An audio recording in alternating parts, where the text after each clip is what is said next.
Tahimik ang umaga sa maliit na diner na nasa gilid ng highway. Hindi ito marangya, wala ring kakaibang disenyo. Lumang mesa, kupas na upuan, at ilaw na bahagyang kumikislap, pero para kay Lena, ito ang tanging lugar na nagbibigay sa kanya ng pag-asa araw-araw. Si Lena ay 28 taong gulang, isang single mom na may 4 na taong gulang na anak na si Mia araw-araw. Maaga siyang gumigising, 4:00 pa lamang ng umaga, upang ihanda ang anak bago iwan sa kapitbahay. Pagkatapos, diretso na siya sa dinner, suot ang unipormeng ilang beses nang natahi dahil sa katagalan. Hindi perpekto ang buhay ni Lena. Maraming gabi na halos wala na siyang makain matapos bayaran ang renta, kuryente at gatas ng anak. Ngunit kahit ganoon, hindi siya nagrereklamo. Para sa kanya, sapat na ang may trabaho, sapat na ang may dahilan para lumaban. Habang pinupunasan niya ang huling mesa, biglang tumunog ang kampana sa pinto ng dinner. May pumasok na lalaki. Hindi siya ordinaryong customer. Matangkad, maayos ang suot, simple ngunit halatang mamahalin ang Amerikana. Tahimik ang kilos, diretso ang tindig, at may presensyang agad na pansin ng lahat, even ng kusinero sa likod. Umupo ang lalaki sa mesa sa tabi ng bintana. Lumapit si Lena, dala ang menu at ang kanyang karaniwang ngiti. "Good morning po, sir. Ano po ang maipaglilingkod ko?" Bahagyang tumango ang lalaki, hindi ngumiti, hindi rin bastos. "Black coffee. Walang asukal. At stick meal." Napansin ni Lena ang kakaibang katahimikan ng lalaki. Walang phone, walang kausap. Nakatingin lang siya sa labas, parang may iniisip na mabigat. Habang inaayos ni Lena ang order, napansin niya ang relo ng lalaki, isang brand na minsan lang niyang nakita sa Tsi. Hindi niya alam kung magkano iyon, pero ramdam niyang hindi ordinaryo ang may-ari. Ilang minuto ang lumipas, inihatid ni Lena ang pagkain. "Here you go po, sir." "Salamat," maikling sagot ng lalaki. Tahimik siyang kumain. Walang reklamo, walang papuri. Ngunit napansin ni Lena na maingat ang bawat galaw niya, parang sanay sa disiplina, parang may kontrol sa lahat ng bagay sa buhay.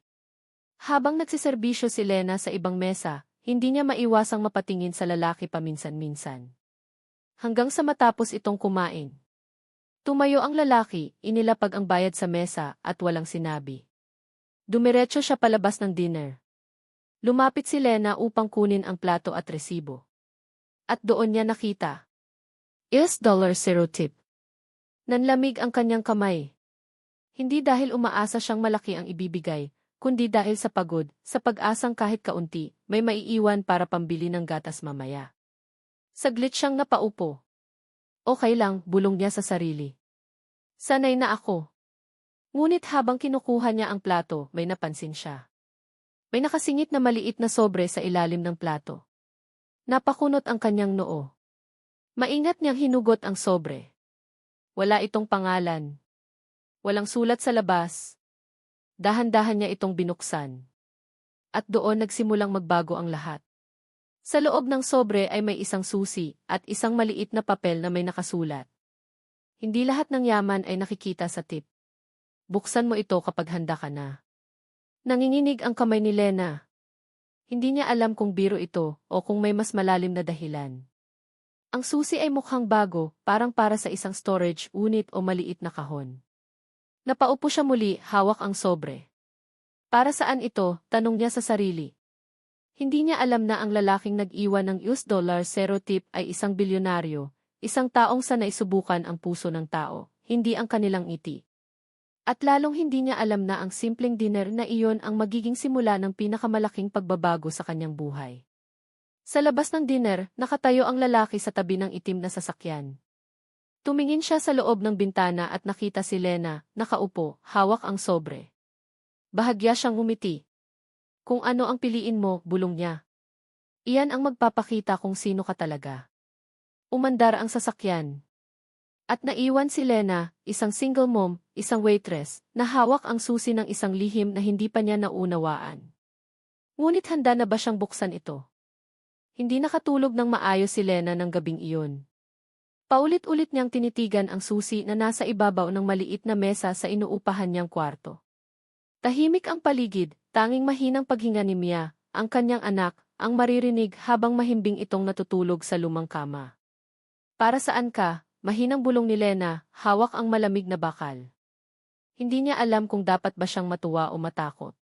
Sa buong buhay niya, wala pang kailanman nagbigay sa kanya ng isang bagay na walang kapalit, lalo na isang misteryosong susi mula sa lalaking ni hindi man lang nag-iwan ng tip. Kinabukasan, maagang gumising si Lena. Ngunit iba ang pakiramdam ng umaga. Mabigat ang dibdib niya, parang may desisyon siyang kailangang gawin na maaaring magbago ng lahat. Habang inihahanda niya si Mia para sa paaralan, napansin ng bata ang susi. Mama, ano yan? Inosenteng tanong ni Mia. Saglit na natigilan si Lena. Laruan lang, anak, pilit niyang ngiti. Ngunit alam niyang nagsisinungaling siya, hindi lang kay Mia, kundi sa sarili rin niya. Pagdating sa dinner, agad napansin ni Lena ang kakaibang katahimikan ng lugar. Parang mas mabagal ang oras. Parang may naghihintay. Lumapit sa kanya ang manager na si Ines Carter, isang babaeng palaging seryoso ang mukha. Lena, tawag nito, okay ka lang ba? Mukha kang pagod. Opo, ma'am, sagot niya kahit hindi sigurado. Habang nagsiserbisyo, hindi mawala sa isip ni Lena ang lalaking iyon. Ang malamig na tingin. Ang $0 tip. At ang susi. Hanggang sa dumating ang break time niya. Lumabas siya ng dinner at umupo sa likod, hawak ang cellphone. Muli niyang binasa ang papel na kasama ng susi. Buksan mo ito kapag handa ka na. Paano kung hindi ako handa, bulong niya. Sa likod ng papel, may maliit na address na ngayon lang niya napansin. Isang storage facility sa kabilang dulo ng lungsod. Nanlaki ang mata ni Lena. Hindi niya alam kung dapat ba siyang pumunta roon. Paano kung delikado? Paano kung panluloko lang?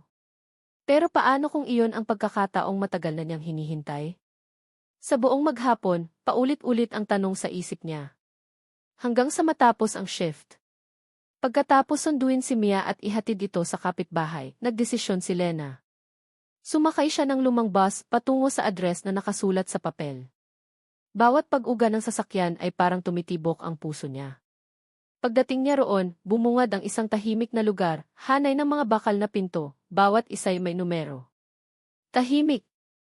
Walang tao. Hinawakan ni Lena ang susi. Narito na ako, bulong niya.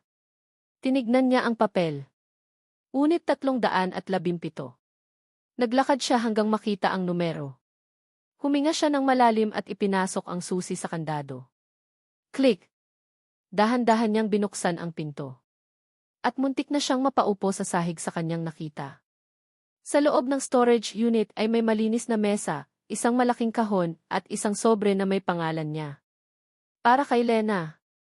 Hindi niya napigilang umiyak. Nilapitan niya ang sobre at binuksan ito. Sa loob ay isang sulat. Kung narito ka ngayon, ibig sabihin may lakas ng loob ka. Hindi kita binayaran ng tip dahil gusto kong makita kung ano ang gagawin mo kapag wala kang inaasahan. Kung galit ka, mauunawaan ko. Kung umalis ka, tatanggapin ko. Ngunit kung binuksan mo ito, may dahilan. Nanginginig ang kanyang mga tuhod. Binuksan niya ang kahon. Sa loob nito ay isang makapal na folder, isang flash drive, at isang resibo ng bangko. Ang halaga sa resibo ay nagpahinto sa kanyang paghinga. Hindi niya maintindihan ang numero sa una. 1,000,000. Hindi piso. Hindi daan. 1,000,000 dolyar. Hindi ito totoo, pabulong niyang sabi. Napaatras siya, halos matumba. Muli niyang binasa ang sulat. Hindi ito donasyon. Hindi rin ito regalo. Ito ay isang pagsubok at isang pagkakataon. Ang pera ay sa iyo lamang kung tatanggapin mo ang responsibilidad na kasama nito. Responsibilidad? Napaupo si Lena sa sahig. Sa buong buhay niya, pera ang problema niya. Ngayon, pera ang kinatatakutan niya. Sa flash drive, may video. Pinindot niya ito gamit ang maliit na laptop na naroon din sa loob ng unit. Lumitaw ang mukha ng lalaki mula sa dinner. Kung pinapanood mo ito, Lena, sabi niya, ibig sabihin pinili mong huwag sumuko. Ipinakilala niya ang sarili bilang Adrian Cross, isang bilyonaryong negosyante na kilala sa buong mundo, ngunit bihirang makita sa balita. Maraming taong mabait kapag may kapalit, patuloy niya. Gusto kong makita kung sino ang mabait kahit wala. Napayo ko si Lena. Hindi ka ko pinili dahil mahirap ka, dagdag ni Adrian. Pinili kita dahil hindi ka nagreklamo kahit walang tip. Dahil maingat mong inalis ang plato kahit pagod ka na. Tahimik na tumulo ang luha ni Lena. Ang perang ito, sabi ni Adrian, ay para sa isang proyekto. Isang foundation para sa mga single mom na katulad mo. Maaari kang tumanggi. Maaari kang umalis.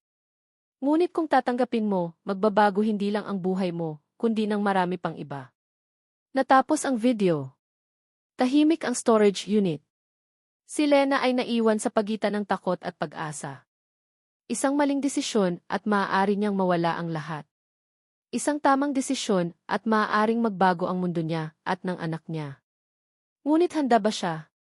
Sa labas ng storage facility, sa loob ng isang kotse, pinapanood ni Adrian ang feed. Ngayon, bulong niya, makikita natin kung anong klaseng ina ka at anong klaseng tao. Hawak ni Lena ang sobre, ang resibo at ang susi. Ang tanong ay hindi na kung totoo ang lahat. Ang tanong ay, tatanggapin ba niya ang responsibilidad o lalakad palayo? Kinabukasan, gising si Lena ng maaga, puno ng pag-iisip. Ang lahat na nangyari kagabi ay parang panaginip.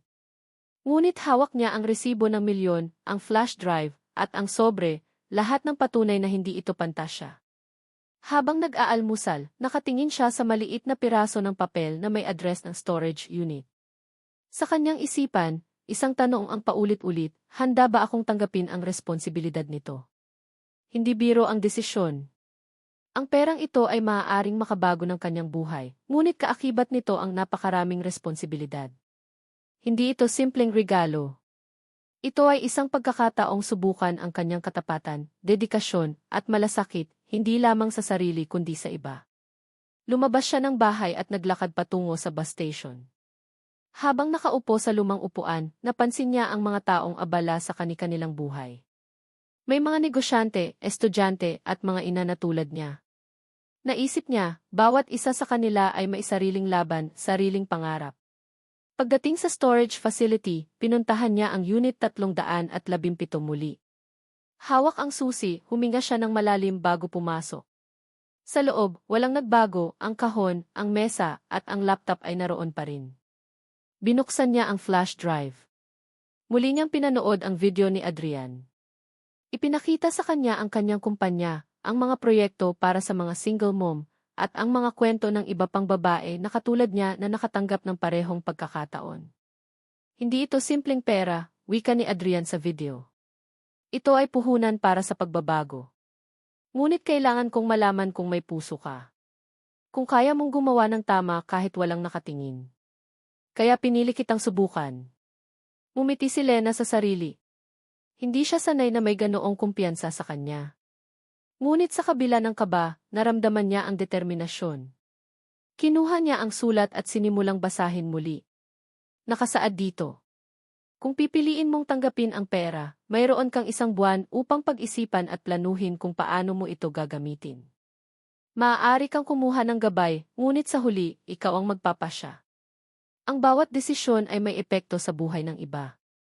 Nang lumingon siya sa kahon, napansin niya ang isa pang maliit na sobre na nakalagay sa tabi. May nakasulat dito, mga susunod na hakbang.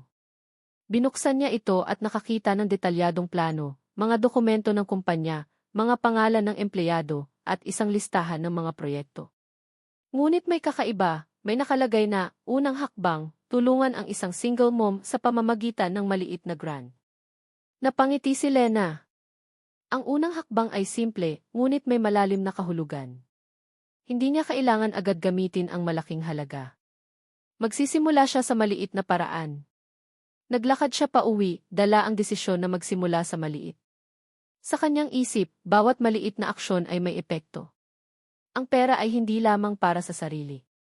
Ito ay para sa kapwa. Pagdating sa bahay, kinausap niya si Mia, anak, alam mo ba, may pagkakataon tayong tumulong sa ibang tao, tanong niya. Opo, mama, sagot ni Mia, sabik na sabik. Pwede ba tayong bumili ng gatas para sa iba? Ngumiti si Lena. Tama iyon. Simula sa maliit, magtatayo sila ng mas malaking pagbabago. Sa susunod na araw, bumalik siya sa dinner.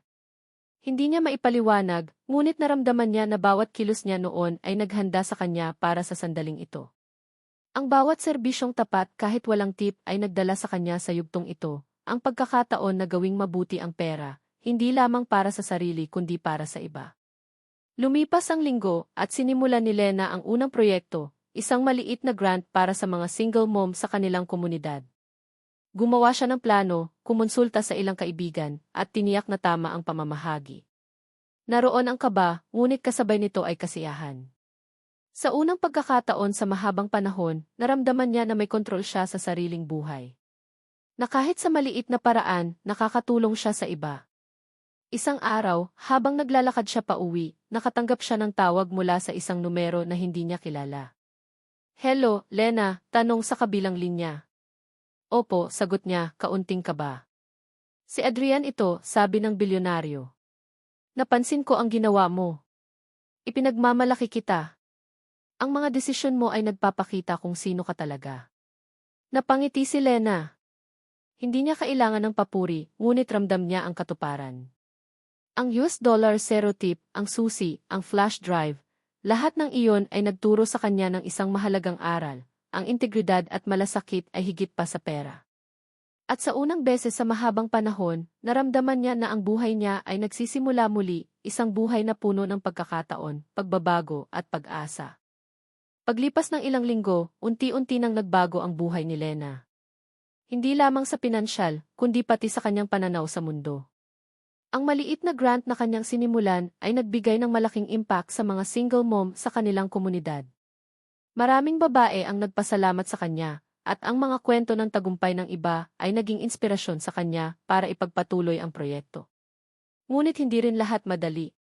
May mga pagkakataong nasabog ang stress, may mga dokumentong kailangang ayusin, at may mga desisyon na mahirap gawin. Ngunit sa bawat hamon, naaalala niya ang mensahe ni Adrian, ang bawat desisyon ay may epekto sa buhay ng iba. Isang gabi, habang nag-uusap siya kay Mia tungkol sa mga natutunan nila, napansin niya ang simpleng kaligayahan sa mga mata ng bata. "Mama, masaya ako na nakakatulong tayo," sabi ni Mia. Ngumiti si Lena. Tama siya. Ang totoong yaman ay hindi nasusukat sa pera kundi sa epekto sa buhay ng iba. Sa parehong panahon, nagpadala si Adrian ng bagong video sa kanyang email. "Lena," wika niya, "nakikita ko ang progreso mo. Ngayon ay oras na para mas malaki ang hamon." Ang hamon ay mas malaki, ang oportunidad na pamahalaan ang isang maliit na kumpanya na nakatuon sa pagbibigay suporta sa mga single mom sa buong bansa. Isang kumpanya na may resources, ngunit nangangailangan ng direksyon, dedikasyon at malasakit. Nang una, natakot si Lena. Ang takot ay natural, isa siyang single mom, hindi sanay sa corporate world. Ngunit naaalala niya kung paano siya nagtagumpay sa maliit na grant. Natuto siyang humarap sa hamon, magplano at gumawa ng tama. Simula noon, araw-araw ay puno ng aksyon. Nagpulong siya sa mga empleyado, nag-aral tungkol sa pamamahala ng negosyo, at tinutukan ang mga proyekto. Hindi madaling proseso, ngunit bawat hakbang ay nagpapatibay sa kanya. Isang hapon, habang naglilibot sa opisina, nakatanggap siya ng tawag mula sa isang reporter. "Lena, maaari ba kitang i-feature sa aming magazine? Ang kwento mo ay inspirasyon sa maraming tao." Ngumiti si Lena, ngunit tumanggi. "Hindi ito tungkol sa akin," sabi niya. "Ito ay tungkol sa maraming single mom na naglalaban para sa kanilang pamilya." Habang papalapit ang pagtatapos ng buwan, napansin niya na ang maliit na grant ay lumaki. Ang unang hakbang na simple ay naging simula ng mas malaking proyekto. Nakakatuwang isipin na ang $0 tip, ang susi, at ang flash drive ay nagbukas ng ganitong oportunidad. Ngunit may isa pang hamon, ang personal na buhay ni Lena. Sa kabila ng tagumpay, nais niya ring maging present sa buhay ni Mia, natutunan niyang ang balanse ay mahalaga. Hindi sapat ang pera kung ang oras para sa anak ay nauubos. Sa gabing iyon, habang nakaupo sa sofa kasama si Mia, napansin ni Lena ang maliit na susi sa mesa. Napangiti siya. Simula noon, marami ang nagbago. Ngunit sa bawat desisyon, alam kong dapat tapat ako, maingat at may malasakit. Iyan ang totoong yaman, bulong niya sa sarili. Hindi nagtagal, bumisita si Adrian sa kanilang komunidad, hindi para bantayan, kundi para makita kung paano nagagamit ni Lena ang pagkakataon. Nakita niya ang progreso, ang dedikasyon, at ang malasakit. Sa huling pag-uusap nila, sinabi ni Adrian, "Lena, hindi ko lang sinusubukan ang mga tao. Nakikita ko ang mga tunay na leader, yung may integridad, dedikasyon at puso. Ipinapakita mo ang lahat ng iyon." Napangiti si Lena. Hindi niya kailangan ng papuri. Ang totoong gantimpala ay naramdaman niya araw-araw, sa mga ngiti ng mga single mom, sa saya ni Mia, at sa kaalaman na nagagawa niya ang tama kahit walang nakatingin. Sa wakas, naiintindihan niya ang aral, ang $0 tip ay simula lamang. Ang susi, ang flash drive, at ang mga hamon ay nagturo sa kanya ng mas mahalagang yaman, integridad, malasakit, at lakas ng loob. Habang naglalakad pa uwi sa dinner kung saan nagsimula ang lahat, napangiti si Lena. Alam niyang may bago pa siyang simula. Ang buhay niya ay hindi na lamang tungkol sa pakikibaka para sa sarili, kundi sa pakikibaka para sa iba. Dumating ang huling bahagi ng kwento ni Lena. Pagkatapos ng ilang buwan ng dedikasyon at pagsusumikap, naramdaman niya ang tunay na pagbabago, hindi lamang sa kanyang buhay, kundi sa buhay ng maraming tao sa paligid niya. Ang maliit na grant ay lumaki sa isang komprehensibong programa na tumutulong sa mga single mom sa buong lungsod. Ang kumpanya na pinamahalaan niya ay lumalaki rin, at unti-unti nakikilala si Lena bilang isang leader na may malasakit. Ngunit higit pa rito, natutunan niya ang kahalagahan ng balanse. Hindi sapat ang tagumpay kung wala kang oras para sa mahal mo sa buhay. Kaya tiniyak niya na si Mia ay laging kasama sa bawat hakbang, sa bawat tagumpay, at sa bawat bagong proyekto. Isang araw, habang naglalakad sa parke kasama si Mia, naisip ni Lena kung gaano kalayo ang kanyang narating mula sa dinner kung saan nagsimula ang lahat. Mula sa isang waitress na umaasa sa tip, ngayon isang leader na may kakayahang magbago ng buhay ng iba. Alam mo, anak, wika ni Lena, ang buhay minsan ay hindi patas. May mga taong mag-iiwan ng $0 tip, may mga taong magbibigay ng susi sa iyo. Ang mahalaga ay kung paano mo gagamitin ang pagkakataon. Opo, mama, sagot ni Mia, kaya natin tulungan ang marami. Sa parehong oras, natutunan ni Lena na ang totoong yaman ay hindi nasusukat sa pera. Ang totoong yaman ay nasa malasakit, integridad at kabutihan ng puso. Lumipas ang taon at ang kumpanya ay patuloy na lumalago. Ang mga proyekto para sa mga single mom ay patuloy na nagbibigay ng edukasyon, oportunidad sa trabaho, at tulong para sa kanilang mga anak. Ang bawat tagumpay ay nagdudulot ng inspirasyon sa komunidad. Minsan, naisip ni Lena ang bilyonaryong nagbigay sa kanya ng pagkakataon, si Adrian. Hindi siya nagpakilala sa publiko, ngunit ang kanyang pananaw at mga pagsubok ang nagturo sa kanya ng pinakamahalagang leksyon. Ang bawat desisyon ay may epekto sa iba, at ang tunay na yaman ay nasa paggawa ng tama kahit walang nakatingin. At sa bawat araw, habang hawak niya ang kamay ni Mia, alam niya na ang kwento nila ay hindi lamang tungkol sa pera. Ito ay kwento ng pag-asa, determinasyon at malasakit sa kapwa. Ang simpleng dinner, ang $0 tip, ang nakatagong susi, at ang flash drive, lahat ng iyon ay nagsilbing simula ng isang kamangha-manghang pagbabago. Sa huli, si Lena ay naging simbolo ng inspirasyon. Ang kanyang buhay ay patunay na kahit sa pinakasimpleng paraan, sa pinakamaliit na desisyon, maaari kang gumawa ng malaking pagbabago sa mundo.